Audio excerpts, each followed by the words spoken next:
Meltdowns versus tantrums. How do you tell the difference and what do you do with the difference? Hi, I'm Sue from How to Help My Child, and today we're going to talk about meltdowns versus tantrums. This is one of my most common questions, and I spend so much of my time talking about it. Generally, a tantrum is when your child wants something. A meltdown is when your child's body cannot cope anymore and they are overwhelmed. Our neurodivergent kids struggle with meltdowns. So if your little one has got autism or ADHD and they're just out of control and you're not sure what it is, I'll run through a few quick tips now, and that will really help you know. It's so important to know whether it's a tantrum or whether it's a meltdown, because how you work with them changes so much. And yes, your autistic child and your ADHD child can have tantrums as well as meltdowns too. Now, your tantrum is normally manipulation. Your child wants something. You're in the supermarket,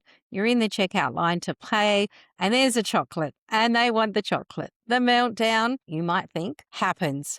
But you can tell it's a tantrum when your child stops when they get what they want. If you buy the chocolate and your child stops screaming, it's not a meltdown, Mum. It's a tantrum. And that's absolutely fine. Best thing to do with a tantrum is actually try and help say no, so your child learns to understand that they don't get everything they want. Every time you go to the shopping centre, your child doesn't get something.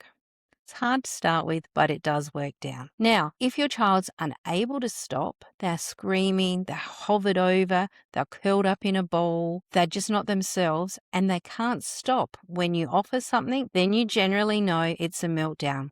Their sensory system is overwhelmed and they're not able to cope. They might be covering their ears, they might run away, they might drop to the floor, they might lose their words, they might not respond to you, and they definitely won't respond to any rewards, bribes, or consequences. Get up off the floor now or I'm going to get really mad. If it's a meltdown, your child is not able to just stop like that.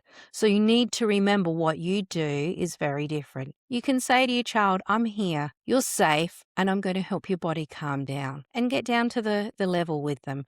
Your child might want some cuddles, some deep body pressure, or they might want some space. They might always want the same thing, or they might want different things. The important thing is to use few words. Now is not the time to talk, to find out what happened, or to correct. Your child is in shutdown. So a meltdown is really important to know. Just get them calm and safe. Remove whatever's bothering them. If the lights are too bright, turn them down, move them to a duller area. If the music's too loud, put some headphones on, move them out of the way. If it's too hot, cool them down. If they need something to eat or something to drink because they're dehydrated or they're really hungry, give them something to eat or drink if it's safe to do so.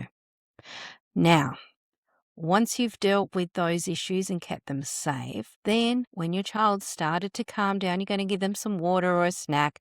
Give them something to have some energy in their body. You're going to lower your demands with your child. Depending on the severity of the meltdown depends on how long you'll need to do that and how your child copes. When it's a really full-on meltdown and it's been going for a long time, your child's body is spent.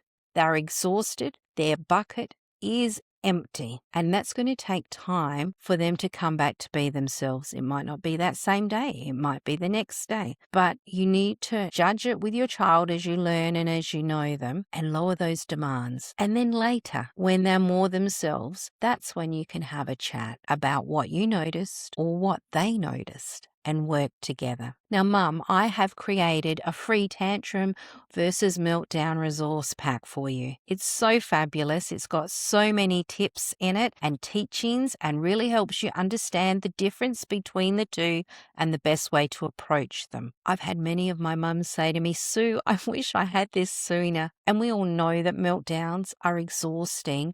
They cause the most chaos in our family. And when you can work out what the triggers are for your child and start to teach your child how to self-regulate and you learn how to distract and avoid those meltdowns, they become less. And life becomes a bit more stable, a bit more predictable, and a lot more full of love. So if you would like to get that, I'll pop the link below. But Don't wait until your next meltdown before you download it. You'll be doing it in panic. Grab it now while you've got the time and the space. Have a quick read through it and implement some of those strategies so your next meltdown, you'll feel a whole lot more in control and understanding of what your child's going through. I'm here to help you with the journey as you go through parenting your child with autism and ADHD.